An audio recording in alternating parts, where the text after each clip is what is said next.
Hello my fellow furniture friends, welcome to my channel Forever Spring Furniture. My name is Irene and today we will have a look at the journey of this little piece, this little nightstand. There is no long history behind it, it was a roadside find, so without further ado we just hop into the video. I hope you enjoy it and see you later. This is the piece in its original state. It is a pine nightstand, as I said, a roadside find. The overall condition of the piece is quite okay. There are some dents and gouges, but it's nonetheless a good piece to work with. As always, the first step is to clean the piece properly and remove the hardware. After cleaning, I gave the whole piece a scuff sand. I decided against sanding the dents or the gouges down, nor did I fill them in, which is due to the fact that I want the piece to go into my daughter's room, and I mean they are still little and I know exactly that within 4 weeks time there will be some dents more. The first layer I apply here is my blocking primer. It's pine, as I said, and especially in the areas of the pine knots you will have bleed through if the original finish is worn. So it's always a good idea to use a thorough coat of blocking primer.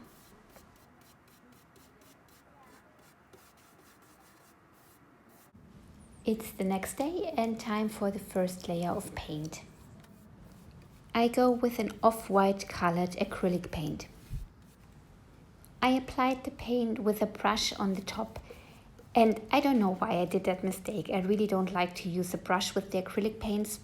Perhaps I just have the wrong brushes. I really need to upgrade my stock of brushes, but in the end I really didn't like how the finish came out. For the rest of the piece I switched to the roller and it gave a much smoother finish.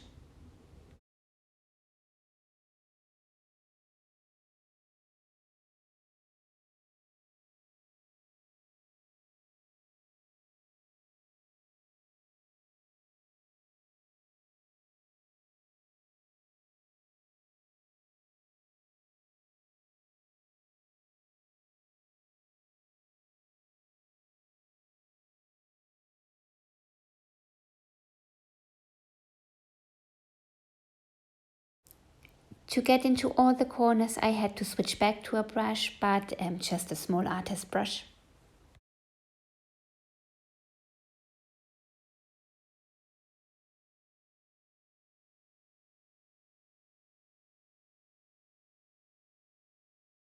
So far so good. It actually took me 3 layers of paint to get full coverage. But as I said, I wasn't happy at all with the top.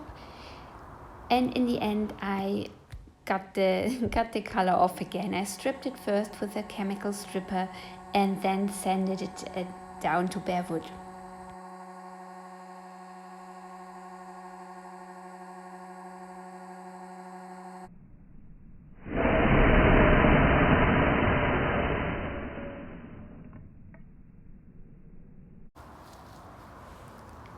Now it's really super smooth, and in addition it really smells nice. This raw wood always just smells so nice. Instead of painting the top again, I decided to just lighten it up a bit, and I used some white furniture wax to protect and whiten the surface. I applied the wax with a microfiber cloth. Around about 15 minutes after massaging the wax in, I came back with another clean and dry cloth and removed all the excess wax.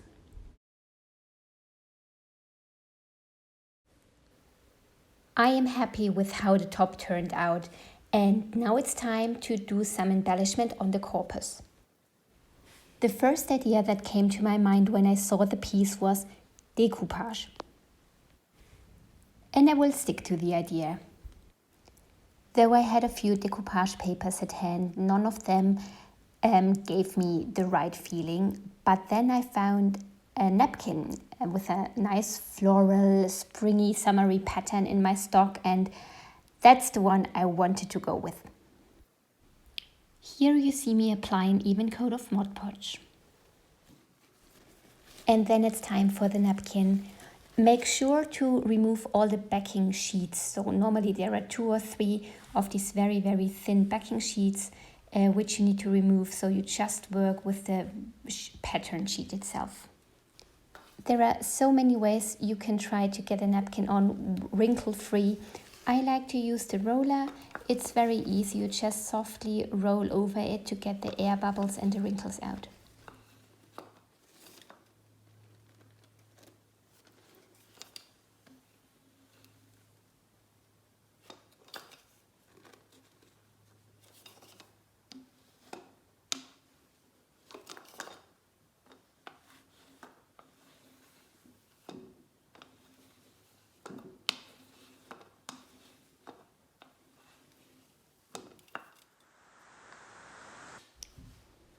The biggest difficulty I had to face is that the napkin was not as long as the drawer front itself, so I had to join 2 pieces together.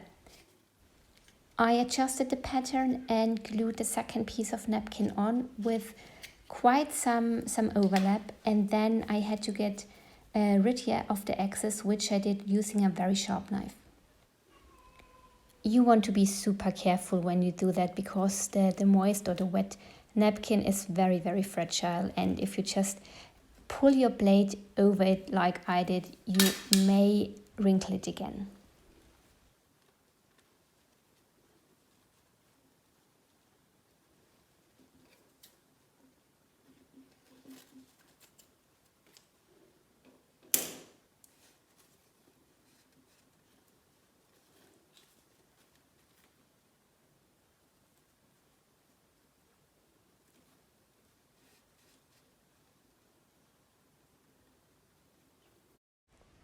When the glue had dried, you can remove the excess napkin, which I did using a fine sanding paper. I think it was a 240 sanding paper. And yeah, I just went softly over the edges and then the paper came off.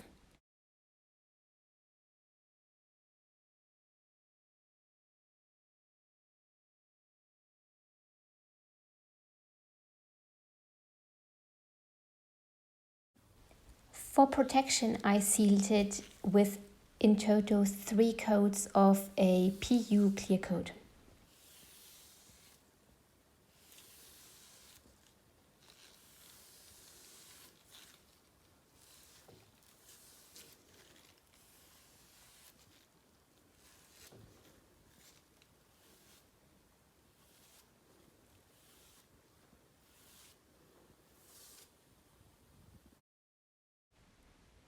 Since decoupaging the napkin onto the drawer front worked out quite well, I was really confident and decided to do a bit more of the decoupaging and use the same napkin on the back side of the corpus. Yeah, and here you see what I meant earlier. You have to remove all of the backing sheets so that you only have the pattern sheet left.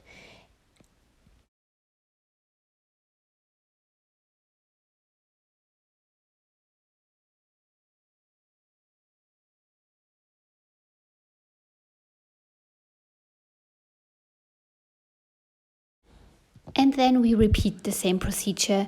Apply an even coat of Mod Podge to glue the napkin on.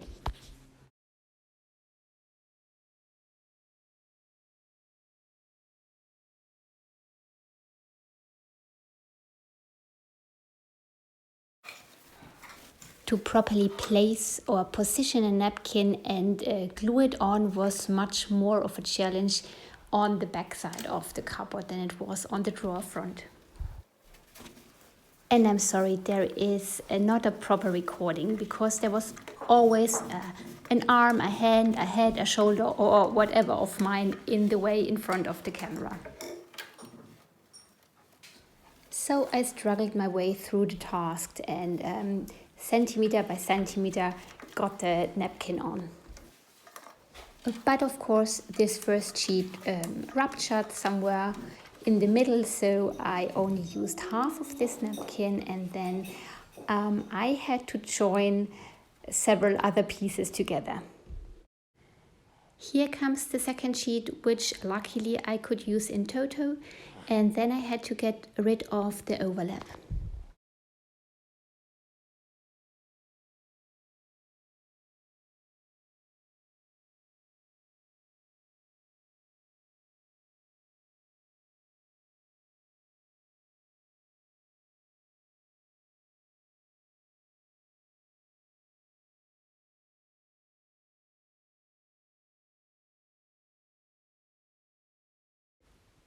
To cut off the excess, I pushed the plate down and very gently pulled the overlap over the plate.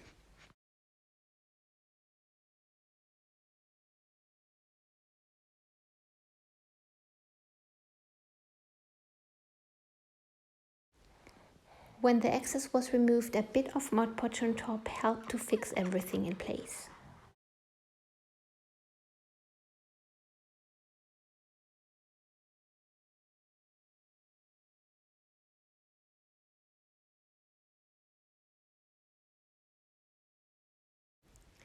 So finally the backside is done, the napkin is on, and it's time to seal it.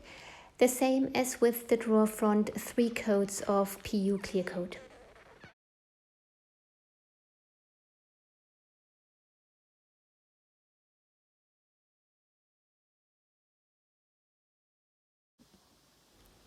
I added a new drawer knob. I chose a very subtle and transparent acrylic one because there is already a lot going on.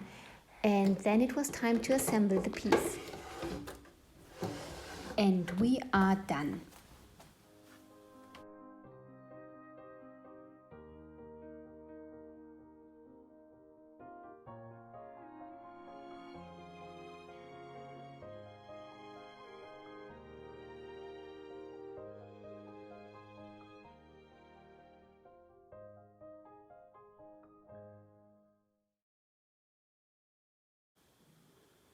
Here we are again.